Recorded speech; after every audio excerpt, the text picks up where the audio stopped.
doing market analysis, and part of that is something we need to focus more and more on, because our market is going to get decidedly tougher as we move on through this year and certainly the year following.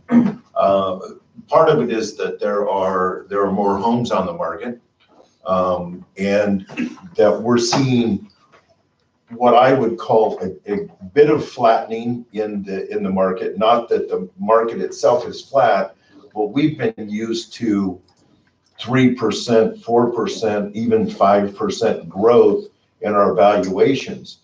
We've been used to having appraisers that will add a valuation plus to our listings because the market's been so aggressive. That is all changing. Appraisers have stopped adding valuation plus because when the market's growing, they can't look at the past and support the new. So that's why they add that. They'll add a certain percentage because of market anticipation of market growth or verification of market growth. We don't have that now. So we're going to get into more flatter. We're going to get into tougher appraisals. I've ran across a few of them here recently where the appraiser coming back and going, I can't justify that. It's not there. So we're just ending that. We actually had a short period of overappraisal where they were coming in because the valuations had been so strong coming up into spring of this last year. Because valuations had been so strong, that we were actually able to overvalue property, and the appraisal would come in higher than what we sold it for. Because of that, looking back, that everything back to 6 months, and as we all know, especially in the last year, 2 years, the market has moved so fast that valuations 6 months ago were so yesterday. They just weren't valuable. So corrections had to be made. So that's the idea behind this, is that we need to understand that we need to do a spectacular job of researching value and understanding, because you need to be able to justify that. If an appraiser comes, you're like, you should have comps, you should have adjustments, you should have things that make sense to that. And then the fact that we're having, oh, look, I'm on screen. The fact that we're having more properties on the market, we need to justify it to our sellers where we're at and why we're there. The time of like saying, what do you want for it? And they tell you, and you're like, cool, that works, let's do that. That time's over. That's next generation's marketing plan, is like whatever the seller wants, that's what we'll put it on for. Most of the times it's less than what it should be with next generation, but it is what it is. So we need to get to a point where we're being very sure of that. And that awareness, I guess, is something we need to look at from the perspective of what's going on in the market first. The flattening of valuations, the flattening of growth, we need to understand that. We need to do a macro investigation of the area that we're looking in when we start to view a property. So if we're looking at a property and it's in the middle of an area in West Des Moines, we need to do West Des Moines down to the general area and then down to the neighborhood. We need to go to that large view and get an idea, because it's like, okay, what are things selling for generally? Are they up? Are they down? Are things selling more than the other? So generally speaking, how's the overall area doing? And then you drop down into a larger, maybe in West Des Moines it'd be zip codes. You've got the 26566. Maybe that's you look at, or is it east and west of West Des Moines? Because as you move further west in West Des Moines, you tend to get newer and newer and newer properties as the growth pattern has gone out there. So those things all have to be factored in before you start looking up, like in the MLS and this specific little area and what is the house sold for and stuff. Get a macro view of the area you're working in, the market that you're working in, and what are generalities of that area. And then from there, as you bring it down in your research to maybe your neighborhood. If you're familiar with the areas, then you know the lines of neighborhoods. And so you can get in, like Fair Meadows is gonna be a distinct neighborhood in West Des Moines. And you can't go very far east because it changes dramatically. And if you go very far west, it's going to change because the age is going to jump on you. You're gonna go 10, 15 years higher by going, what, 3 blocks west? Boom, all of a sudden they're all newer. So you have to get into that specific area and understand that.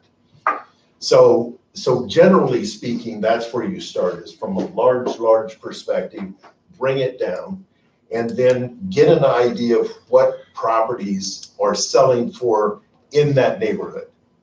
And how's the neighborhood? Is it healthy? Has there been good turnover in that? Now, that's not done on the MLS. That's done through, in Polk County, we have an amazing site, and so that's great to use the assessor site just to go over, because it's just so easy and so good to use. The other ones, the surrounding assessor sites, are getting better. What do you do all with the the time. assessor's site? You go to the assessor site, and that's where you determine those large areas and down, is by looking at what are sales like in those areas. And so you can do searches in there for specifics, of just a general area or just a general price range. So you can really open that view up. Yeah, the nice thing about that too is if you're having problems finding comps on the MLS or on Matrix, because unfortunately, not all sales are recorded on Matrix. It's nice to use the assessor site to pull, run those queries and see what you might be able to find. Yeah, it's been really valuable because we've had a lot of for sale by owners in the last, few years. That's starting to wane a little bit of that. But you also don't get some of the other properties that are out there. So it's good to just know the general area. You can do it by, there's a search on there where you look up the specific property, and then it goes in and you say comps, and then it gives you a list, and you can uncheck things to broaden the area and see what's out there and look at it. And then you can go back in and check, say, okay, check down into the price range or down into the neighborhood or whatever to shrink it back down again. So start there and use that. You should have a general awareness, and I think you talked about having this thing here. Mm-hmm. Michelle did this for you, and it's a trend indicator. This is information off of our MLS. And it's amazingly easy to study areas or study trends by just checking. If you want to do a past sales, go in there and put 6 months back on sales and check sold and back 6 months, or even back a year if it's a harder area. And you start looking at, are you bringing that up? Yes. I am. So in here, depending on what you check in your, searches, where's the set here? Oh, the one that's there is the market reports. Oh, yeah, So that's I'm just a just quick. go back into a traditional search. Okay. Like a residential. And while they're doing that too, is anyone kind of seeing and feeling what Lanza has been saying as far as values overall? Mm-hmm. Things have changed, right, within the last 3 to 6 months. Back a year ago, or even maybe before a year ago, maybe 18 months ago, it was definitely a seller's market. Now as we've transitioned into 2019, and what's really changed, rates have stayed very, very competitive, if not They've awesome. actually lowered. Yeah, I mean, they're awesome. Yeah. Inventory was low, and that was the biggest reason why prices were up, right? An inverse correlation, supply and demand, econ 101. But now as inventory has inclined, and why has inventory inclined? More people are wanting to move up. We're seeing a lot of this Generation X and millennial generation, which is representing about over 70% of the market. Baby boomers is actually dwindling a little bit, less than 15% of the market. Come on. No, I'm just saying this. We're dying off, don't be mean. Says no comment. Yeah. That's how nice of Maybe that it's sounds. assisted living or. Yeah. Yeah. Actually, I was actually speaking to an agent last week, Florida. and they had a closing of a seller that were 92, moving out of their home into assisted living. And actually what he mentioned, I never heard of this community in Johnston where it's like kind of condo style. You buy a condo, you buy your room, and then you have shared facilities. So that was pretty neat. Yeah, they're doing one of those now too. Mhm. But so that's the one thing is a lot of times, why we wanted to do this meeting is pricing is everything. What's the best form of marketing if you're gonna sell something, whether you're selling a widget, apparel item, or a car, or real estate price, right? And so that's the one thing that sellers will always beat us up on. Why aren't we getting more showings? Why aren't more people calling you? Why aren't more people bringing offers? And then they could have the best location, the best house, in the best condition with all the best features, but they're not priced right. Nora? So, any ideas for scripts for when sellers say, but my neighbors sold 6 months ago at X amount, and because that's the issue I'm seeing is as the market is slowing, convincing people that they really don't want to chase it, they just need to price right to begin with. Just showing them the truth, Mhm. because it's not what you say, it's what they see, Okay. okay? Yeah, the numbers So don't lie. it's not what you say, it's what they see. So when you're talking with them, if they don't see fact, then it's just you talking. And they're like, I don't know. But if you talk and show fact, then they'll be like, oh, okay. So the idea, one of the things quick before we go into this is the idea of pricing isn't you telling them what they need to sell their house for. It's you sharing information with them about the market, about their house, about similar homes, about the process, how it's going on. And then together you decide on what's the best price to come out on. The best possible scenario is when they decide the price and you agree. That's the best scenario. If you decide price, then it's your fault every time. If it sells really quick, you should have asked more. You told them to sell it for less. They could have got more. If it stays on the market forever, it's because you told them that price. You should have been stronger in your knowledge and told them that it wasn't going to go there. Now they're screwed because now they've lost 3 months on the market and they're in the bad time of the year. So it's your fault if you tell them a price. How often do you resend the market, At your original lower market, At least every 30 days. to make you- sure that they're like, oh, this is the price that I told you, not $10,000 higher. Right. Yeah, and what you do with that is every time, you should have a search set up, and I'm talking, in the best of all scenarios. When you have a listing, you should have a search set up on that listing that anytime something close to it gets an offer on it, instantly. You know that something happened. Or become And as active. soon, I'm sorry? Or become active. Yeah, that you should have that, so that when a property does get an offer that's, the same basic square footage, the same basic style, the same basic area, and you immediately pull it down and send it to them. And say, look, here's one that just sold that appears to be similar to yours. Don't say a word about it. Here's one that's apparently got an offer accepted on it that appears to be similar. And have them work out the details of why. And more than likely, it's gonna be because it's really close to theirs and it's $10,000 less. Yeah. Or it's So- a better position. Yeah, could be. And when you send it to them, it should, by that point, should have pictures attached and they can look at it. And then you can call them on the phone and go over and go, hey, I just want to make sure you're on top of everything. You know what's going on in the marketplace. Or you send them, like you said, you send them a new one that came out and say, this one's going to be problematic because they've come on the market. From what I can tell, they're very similar to yours, but they're 10,000 less. So we have two choices. We either try to match price, we try to offer something, or we wait until that one gets an offer and is off the market and we're back in good shape again. Mhm. So that's it. Can I add something to what Nora's question was, as far as like I think you'd said, is there a script or something to say if a seller says that house sold 6 months ago, why can't or shouldn't mine sell?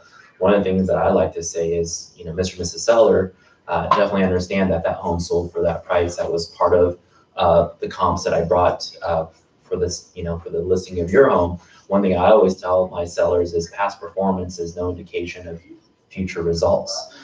We don't know that situation of that seller. Maybe that seller got lucky, right? A lot of times sellers just get lucky, right place, right time, right? Maybe that buyer was highly motivated to buy something. Maybe the situation was something that the seller, had additional features or amenities or things that just made that buyer fall in love. And that's where Lance was saying this earlier, the numbers don't lie, so we can show you all the comps, we can break it down. I don't love breaking it down this way, but price per square foot and details and this and that. But that's one of the coolest, I shouldn't say the coolest, one of the best things I think we have today is an updated contributory market value that you'll be able to use and share with your homeowners and say, yeah, based on your square footage or based on your size of your garage, based on the number of fireplaces you have, this is your house. So that house, Mr. and Mrs. Seller, did sell for X 6 months ago, but in an apples to apples comparison to your house, it's this. And if it's truly 100, which there's very rarely 100% direct comparable, right? Unless it's a new construction town, those are actually super easy to use as comps. But then from there, you can educate them and say, this is what that home sold for. Does that help out a little bit? Laura? Yeah, that makes sense. I mean, this is the struggle that I'm having is with sellers, they're looking 6 months ago because they're looking at their neighbors, but the market's dropping faster than that. Yeah, okay, and that was the other part I was gonna say, Mr. and Mrs. Seller, not only is location important in real estate, but also timing. Timing is everything. We have two very strong seasons in the market. The first is spring, and the second is fall. And the reason why those two are strong, back to what I told you, Mr. and Mrs. Seller, is that the market is driven by a lot of first-time home buyers. Historically speaking, we've seen anywhere from 40 to 60% of the market driven by those buyers. The reason why those buyers are buying in the spring and the fall is because their leases are up.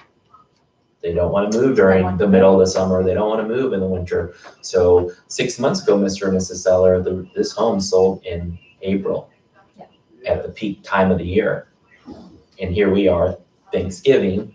And so we're, still, everything's going to sell at the right price. But I just want to make sure that you understand that there are different types of seasons in our market. Does that kind of help too? So location and then timing. It all helps. That's why I'm asking open-ended questions, because eventually I'll come upon something that works.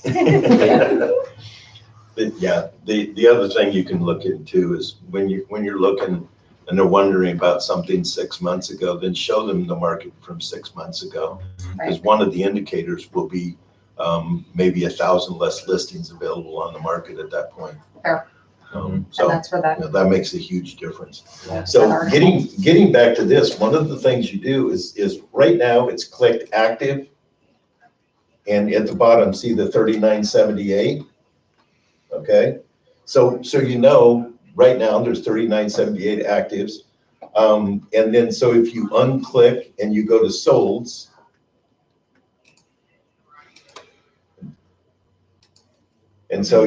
and then we need to do, let's see, make it condo townhome. So 1198 solds are available in condo townhomes. And then if you start clicking areas, just click any area, pick one and click. So if we click Ankeny, now it's down to 253 solds. But the idea is that you can go through here and click and unclick and learn more about the market by spending 45 minutes inside the MLS than you'll ever learn from anybody else that wants to tell you about the market. Because you can make it about you. Make it about your area. Where are you working? Where do you need knowledge from? You know, do you work the Ankeny market, the West Des Moines market, the Norwalk market, whatever it is, it's right here and it's so easy to see. And then as soon as you get to a number, you're like, oh, okay, interesting. And then you can click on results and start looking at those. And it starts identifying what those properties are. So that's an easy way of just, of just working on what's going on in the area as far as the MLS is concerned. That's that macro approach. And then you start shrinking it down.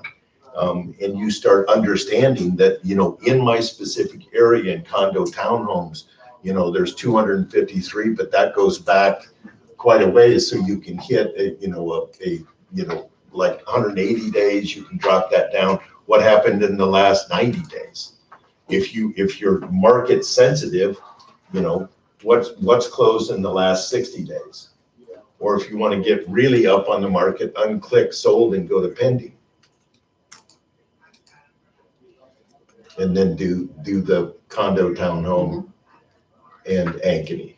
43, okay. So there's 43 that are pending. So you're like, okay, so that's probably a snapshot of what's actually selling in the last 60 to 90 days. So, okay, that's the rate of the market. So that's the churn of the market is pending. Okay, then if you specific areas and that kind of stuff, you can see the churn of the neighborhood, how much is pending at any given time. Because solds are all about pricing. Okay, pending is all about churn and what's the activity in the market. Active is all about competition. So those three things are what you use for pricing. The sold is like, okay, that's what somebody else has agreed to pay, what an appraiser would look at, blah, blah, blah, all that stuff. Okay, that's the comparable sale. But pending tells you how fast the market's going and how quick things are turning. But active tells you who's in competition with you. Is there 2 houses that are in competition with you, or are there 12 houses in competition with you? And that right there is going to fine tune your price. Because from that, okay, you told me you need to sell and be out of here in 60 days. We need to be pretty aggressive. So compared to this pricing that's out there of competition that you're going against, you're directly head to head with these people.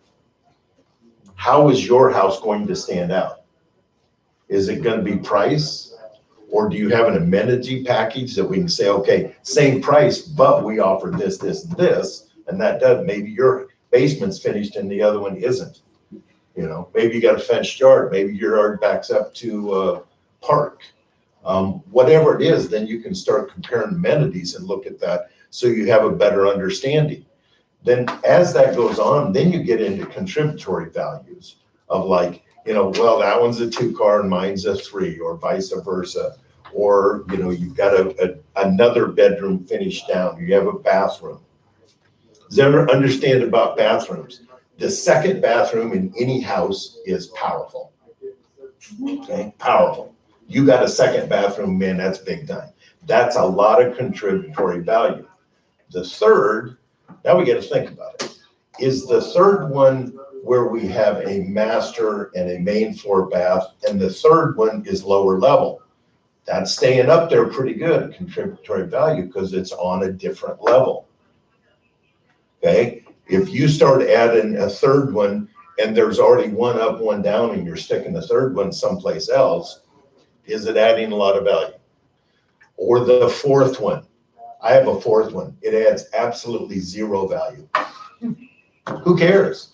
It's like, but the only plus is that I'm in a 2-story. And so I have a main, a master, and a hall bath, and then we have a half bath, and then you have a basement bath.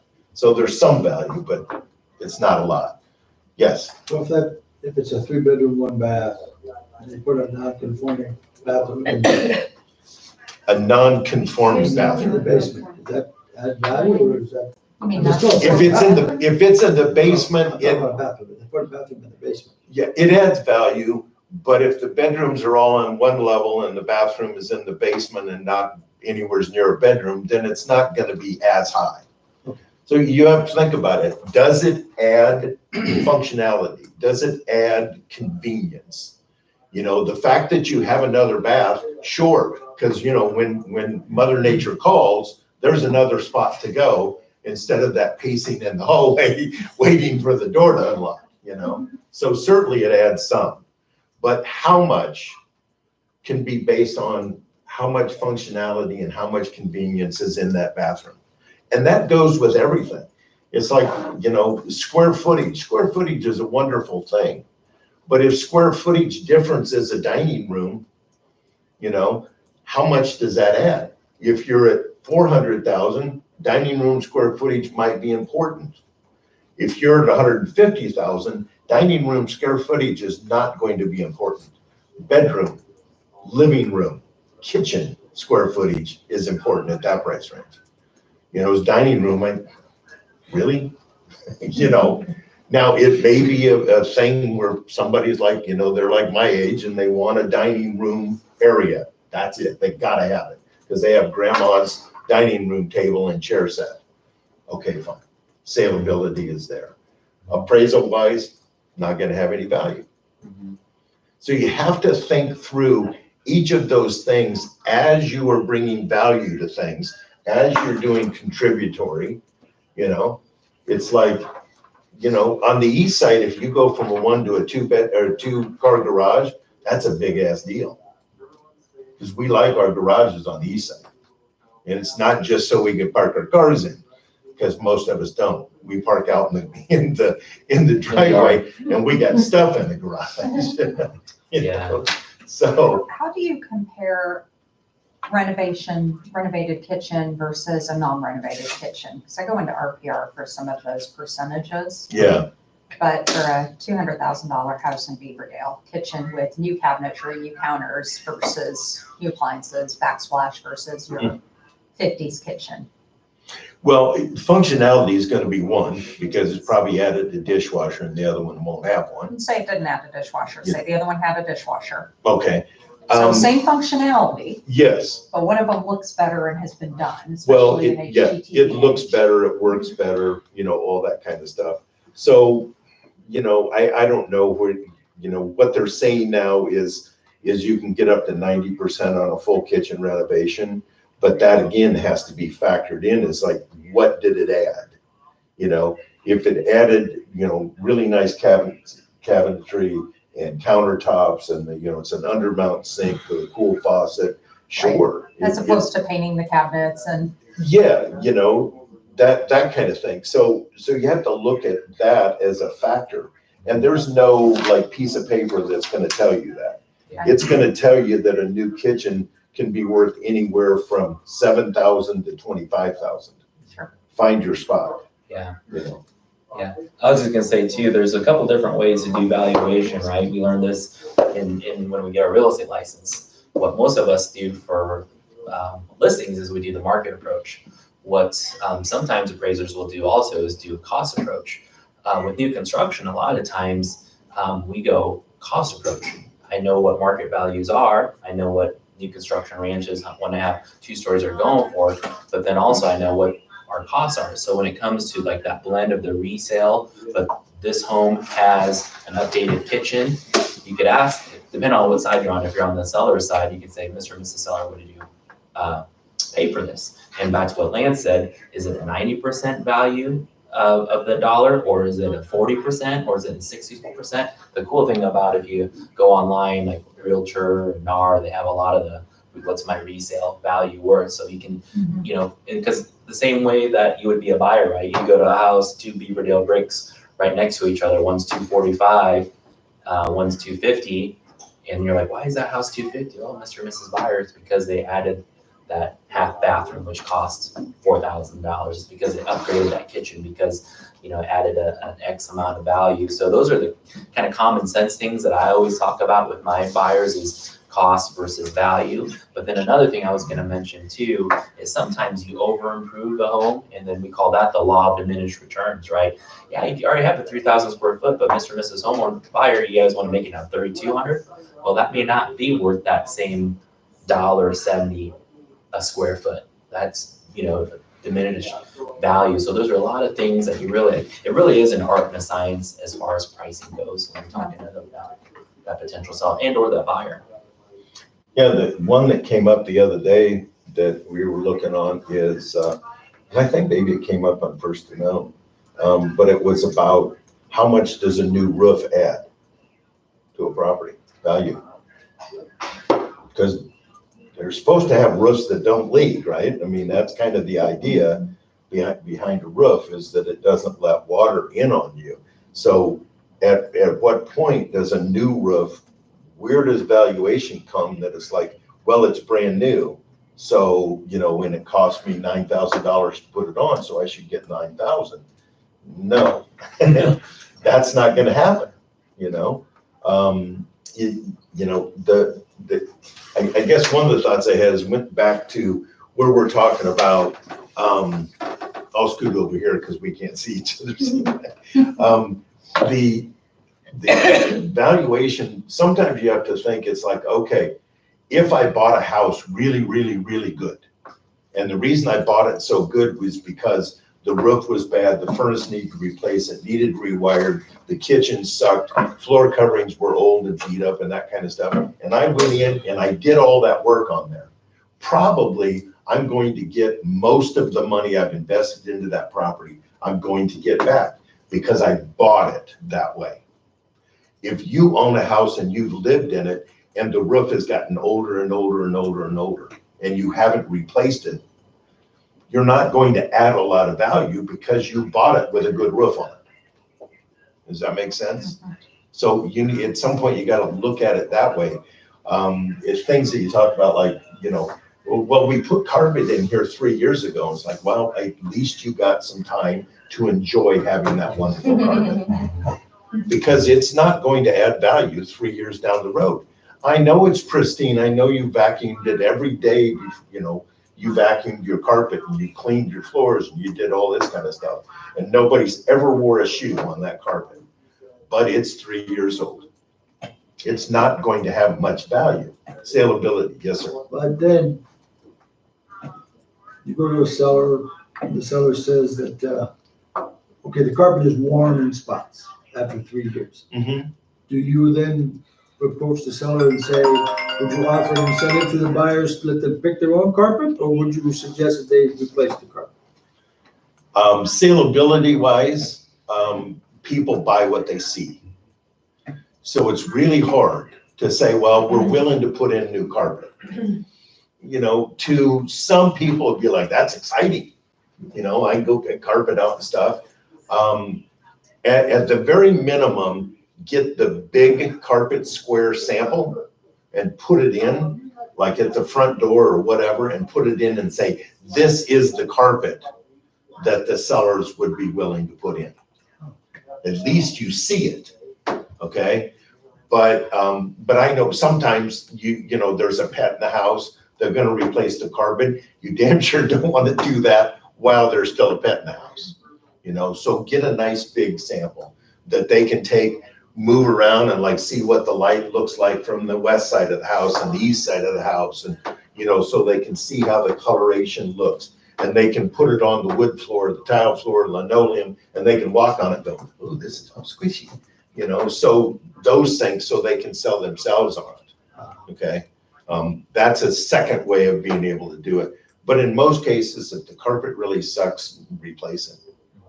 You know, because people are going to buy what you see. And the idea is that if carpet in a house would take $2,500 to replace, it is a minimum $5,000 item on a buyer.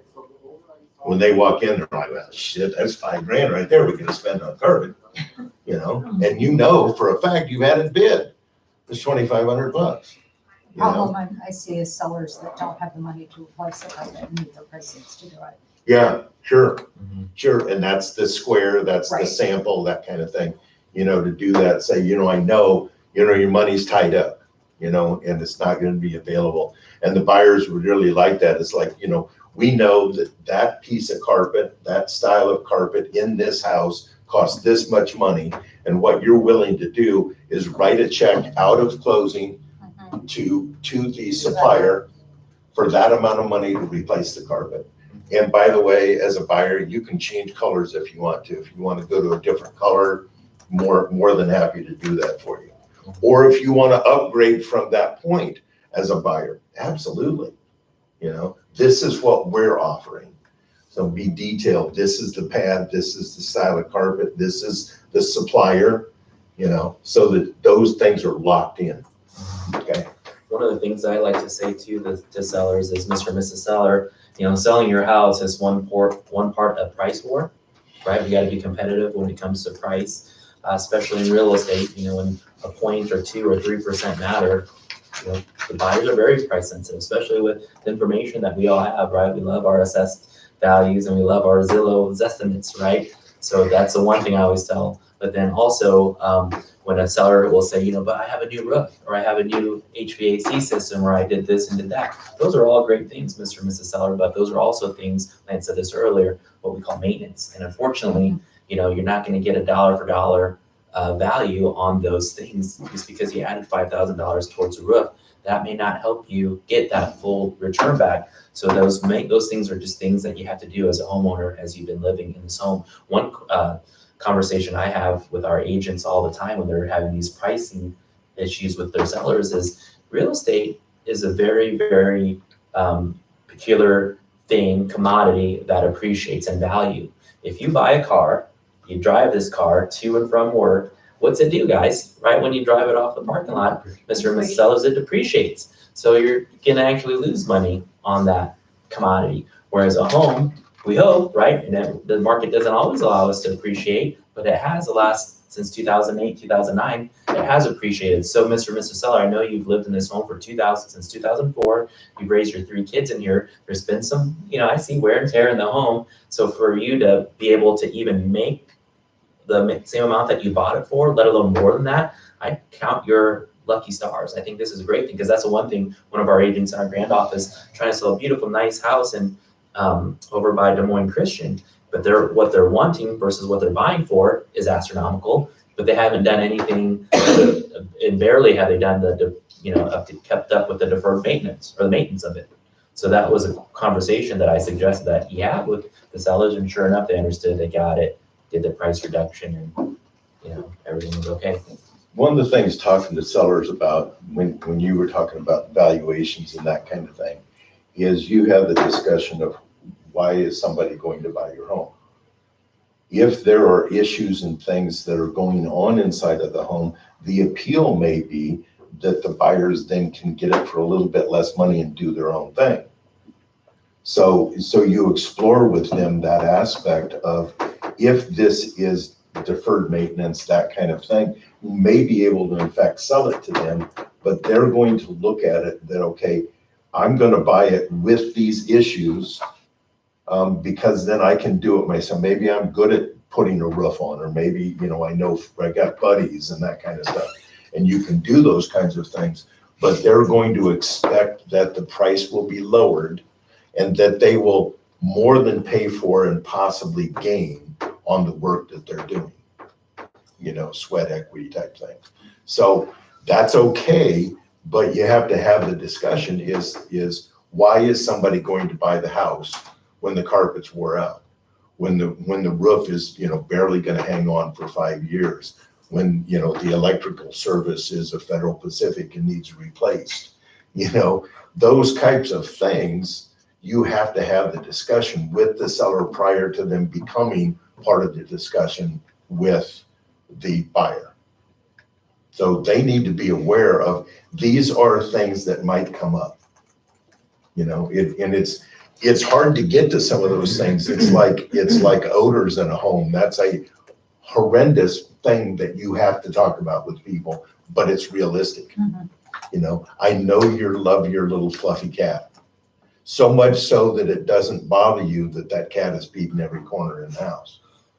You know, I mean, it's just a reality, you know, it's, somebody's gonna have to buy the house, and there's only gonna be one reason they buy it. They absolutely can't smell anything, be one reason. Or number two, they think there's money to be made by buying it for less money and then doing the improvements themselves. Right. And your buyer pool shrinks a bunch, because our new generation, the next two generations, millennials and is it X? Gen X, yep. Those two generations tend not to want to do the work to get things done. It's not because they're lazy, it's because they have all kinds of other interests. All kinds of other interests. I'm lazy. Uh, I said I'm lazy, I'm just saying. Yeah, yeah, you don't want to do that, you know, it's like people buying townhomes and condos and that kind of stuff, they just have other interests, you know? I think part of that too is I was talking to some people about a lot of these first time home buyers are coming out of apartments now that they're paying Sure. $800 to $900 a month. But these apartments have gone and slapped in laminate floors and nice Formica countertops and Mhm. stainless steel appliances. And so that's what they're used to. Sure. And then they get out, and then they get out in the home buying world. world and they said, okay, what can I get for $800-900 a month? And I go into somebody's house and they're like, ugh. But So- Northridge nowadays have granite. Yeah. Right, Yeah. like, and so Ridiculous. it's, that's what they're accustomed to, and so that's another perspective to give to those sellers, It you know, like is. 150 range. Mhm. Yeah, and also That's becoming they're standard. coming out of an apartment, probably has a master bedroom closet. And that's a real hard one to get over, is because you go to Beaverdale and start showing them Beaverdale housing, and they're like, where's the closet? And you're like, that's it. And they're like, oh, I thought that was for linen. And a bathroom in every bedroom. Mhm. They have Yeah. bathrooms in all the bedrooms now too. Right. So Yeah, so those are things that you have to be aware of, discussions that need to be had right at the beginning with sellers. And discuss your buyer pool, who's gonna buy the house, why would they buy it, that kind of stuff.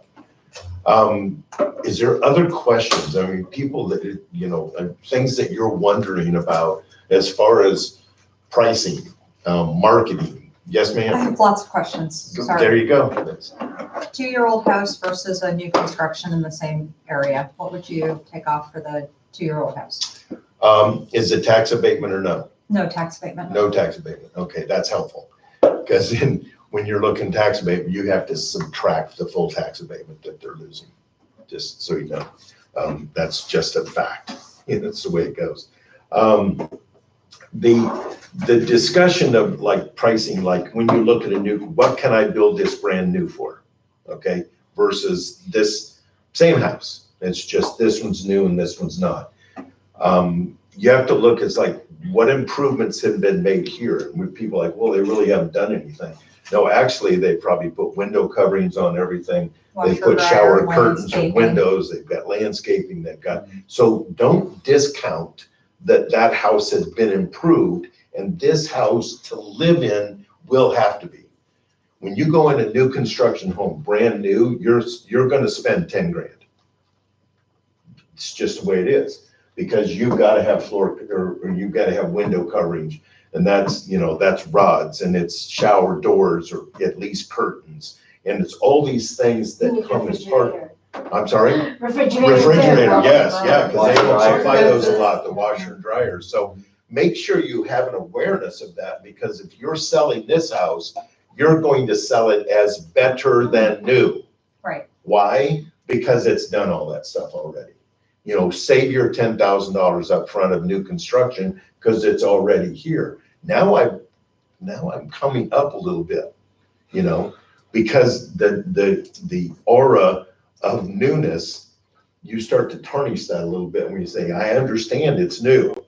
You know, I'm gonna be the first person to ever live in the property and take a bath and blah, blah, blah. And say, yeah, that's wonderful.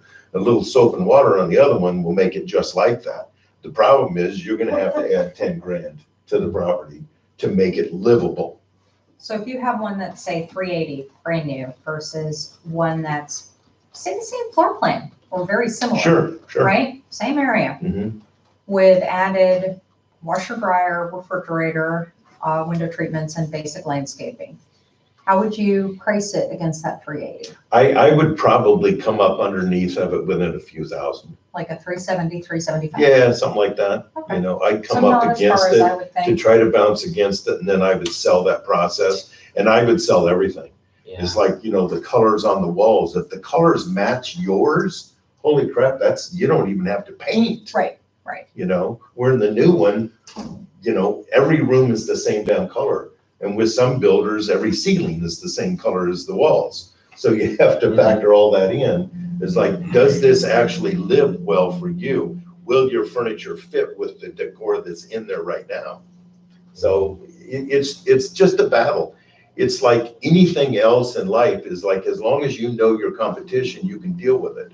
It's what you don't know that will kill you when you're out marketing, whether it's yourself against another agent. If you don't know the other agent and you're going against them, you're in trouble. Because I guarantee you, they probably know you and they know something about you, or they know something about the company. You know, that damn Remax, you know, those agents, they get no services whatsoever at Remax. Don't you want to be with us because we do everything? It's not true, but the perception is there, and certainly it's going to be used against you. I think- Know your competition. Yeah, I think what Lance was saying is spot on too.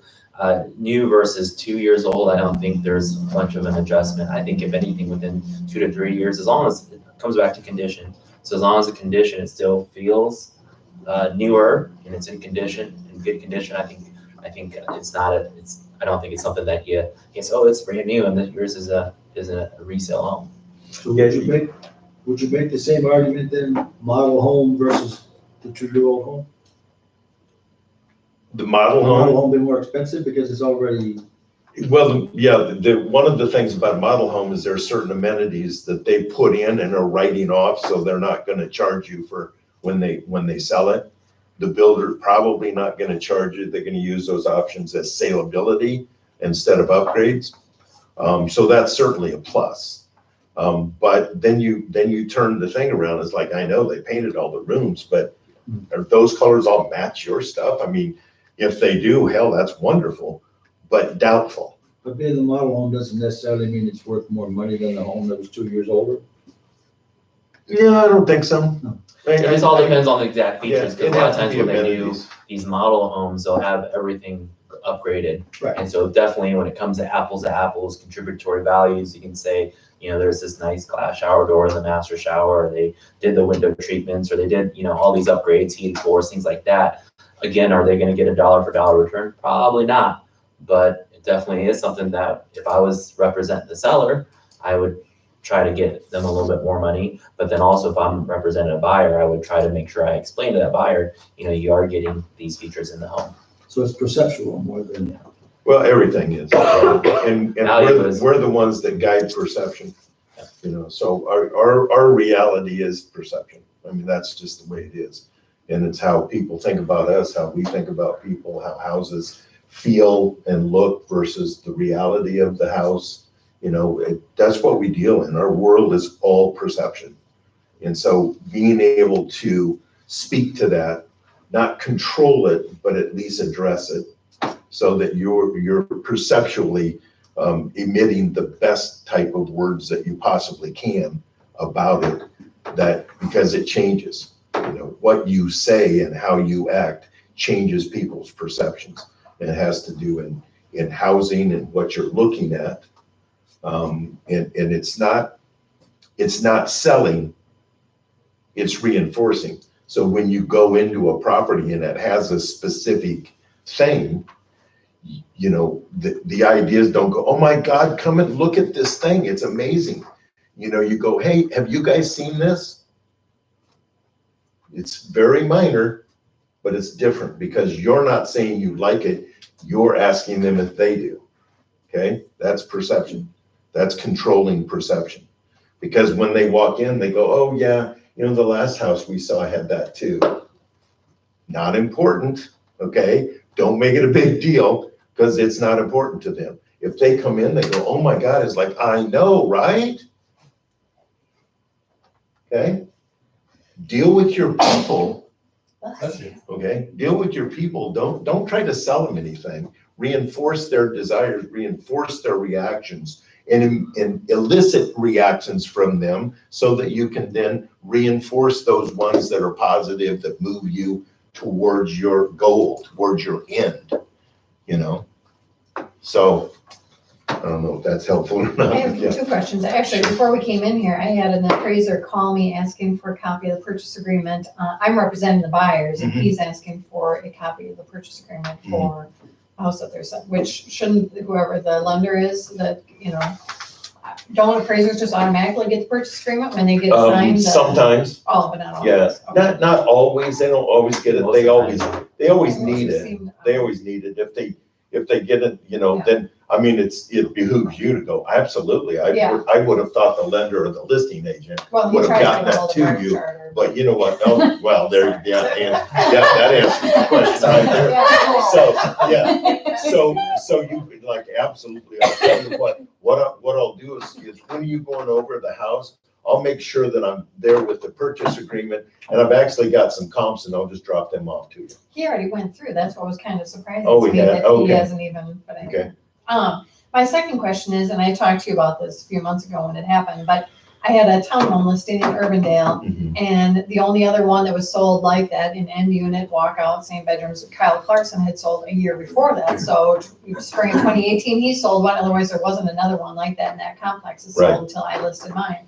His sold, Kyle Clarkson sold for 172, and my lady, she's like, the market still seems pretty good, do you think we can try 175? Well, given the limited inventory and some other, like, I had to go outside of that complex because there was nothing else comparable. Right. And so I stayed within Urbandale, found some other ones, bless you.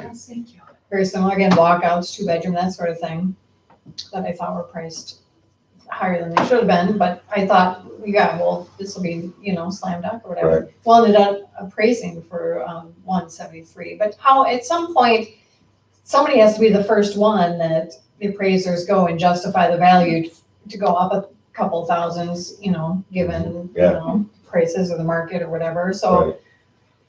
I guess I just was not in the lucky pool to. Well, but, yeah, maybe not. The thing to do is whenever you go to a property and there, like, maybe nothing is sold in that area for quite some time, and then you determine, okay, where is it that's going to be reasonable in your search for another property? And that's when you have to put your appraiser hat on. Where's an appraiser gonna go? What direction would an appraisal, in Pleasant Hill, we get a lot of comparisons to Altoona. But you have to be careful because they go to a spot in Altoona and you're like, that's not even close, to the same thing. Where, you'll take, Benberry and Altoona and Copper Creek and Pleasant Hill, they're very different neighborhoods, very different. But yet, when you first look at them, you think, oh yeah, they should be pretty similar, but they're really not. Because Benberry has some bike trails or walking trails in it, but it doesn't have golf course. It doesn't have all of that openness and backing to, the golf course and the stuff that's behind it. So there's definitely, you have to work on your view adjustment. You have to work on that a little bit. You have to work on your yard size adjustment to get your values up. And appraisers, you'll get lazy ones. And if anybody runs across Jeremy, tell him I was talking about it in class. I give you shit all the time. He's actually very good. It's awesome, and he's Did you actually guys- the reason why Yes, we have this he gave us update this. sheet. Did you guys say out loud why the market is slowing down? Like what the theory?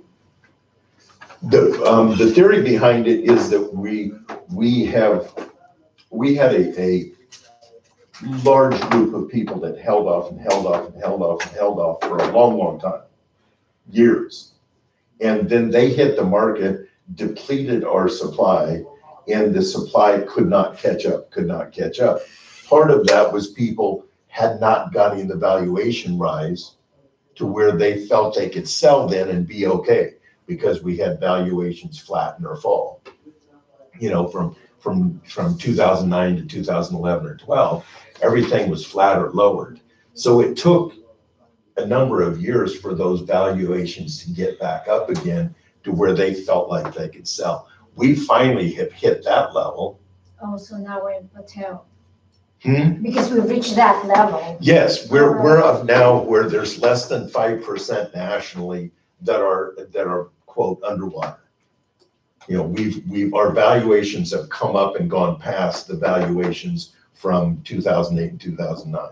We're back up past that level with our increases that's gone along. So we're now coming back on, and we have, what was that?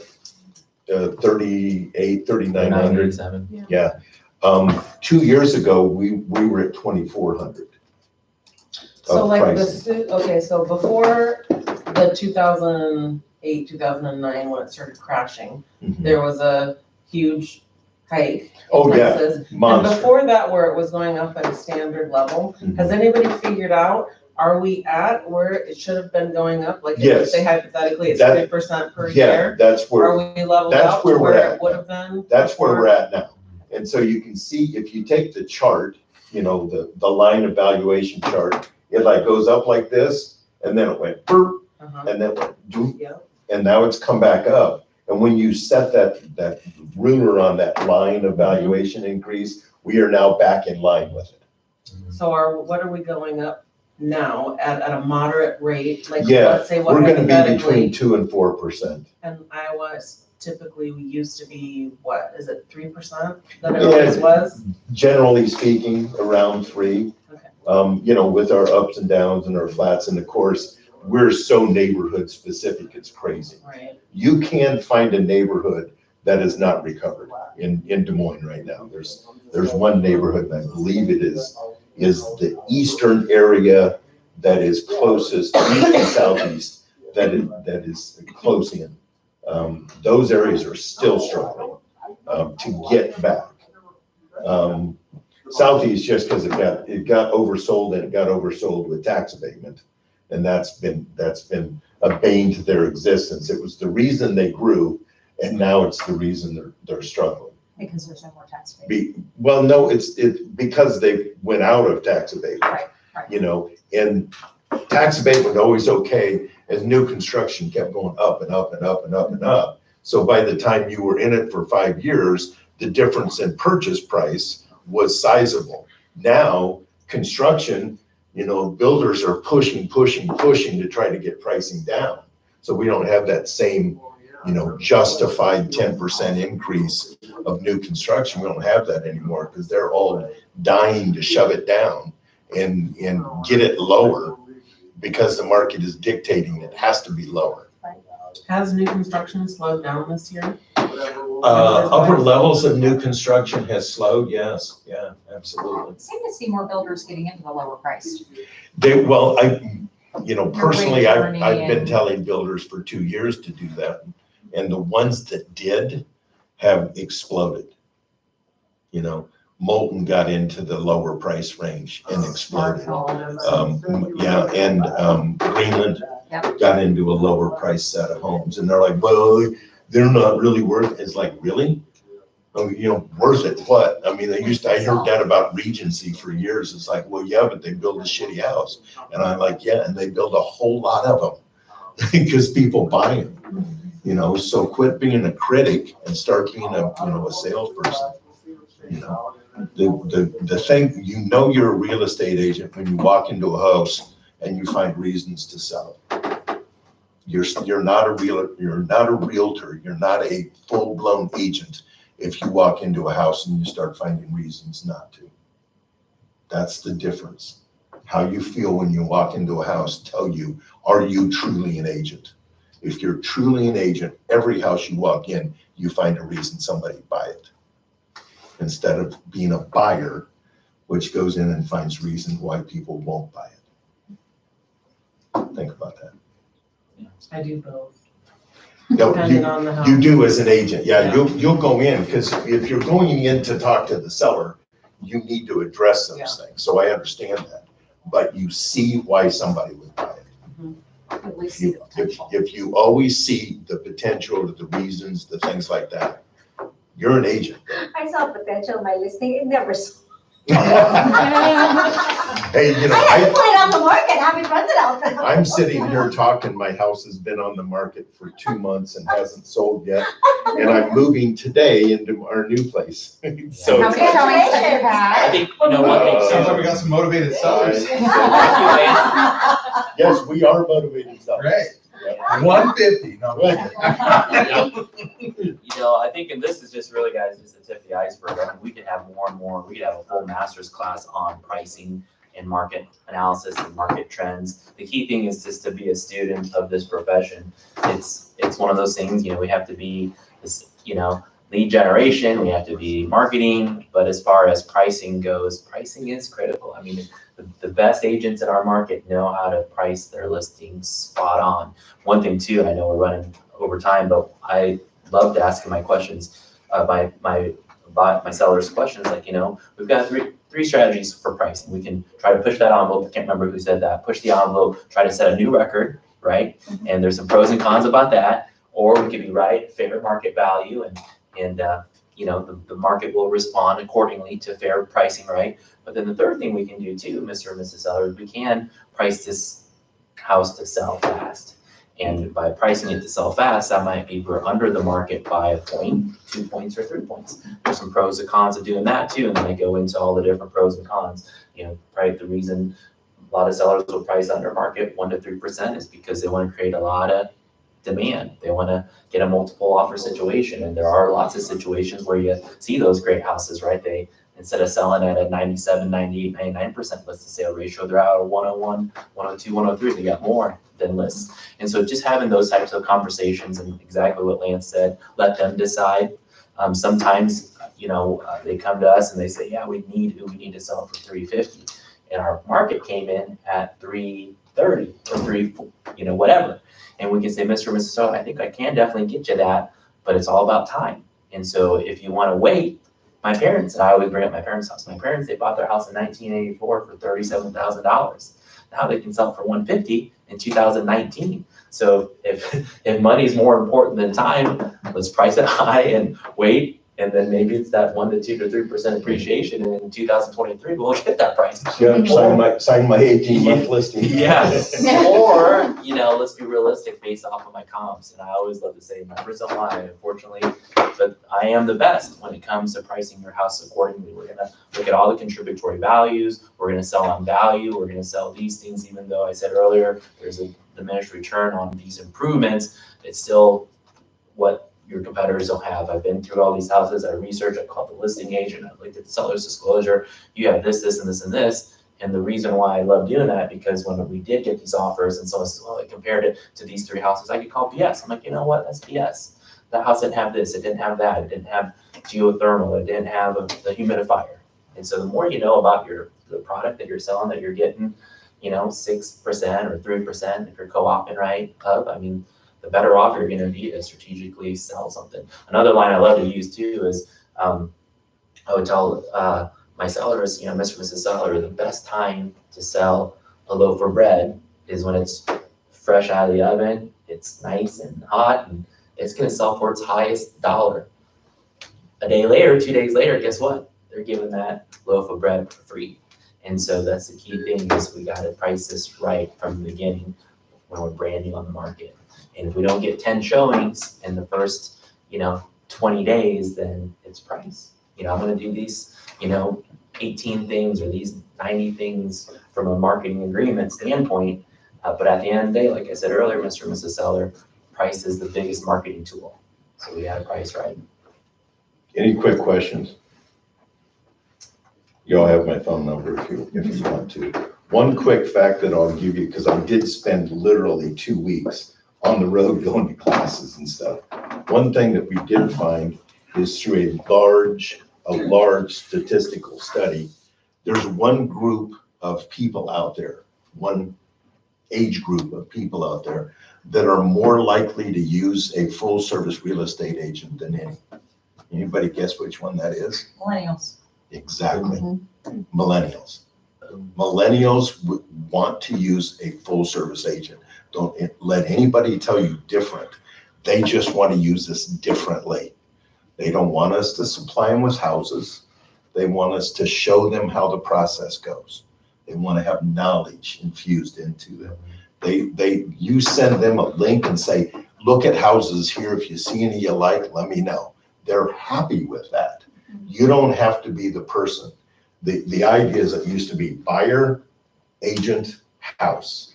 Now it's buyer, house, agent.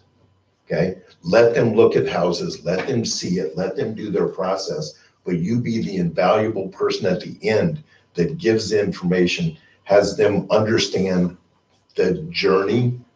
Instead of timelines, we're gonna start talking journey.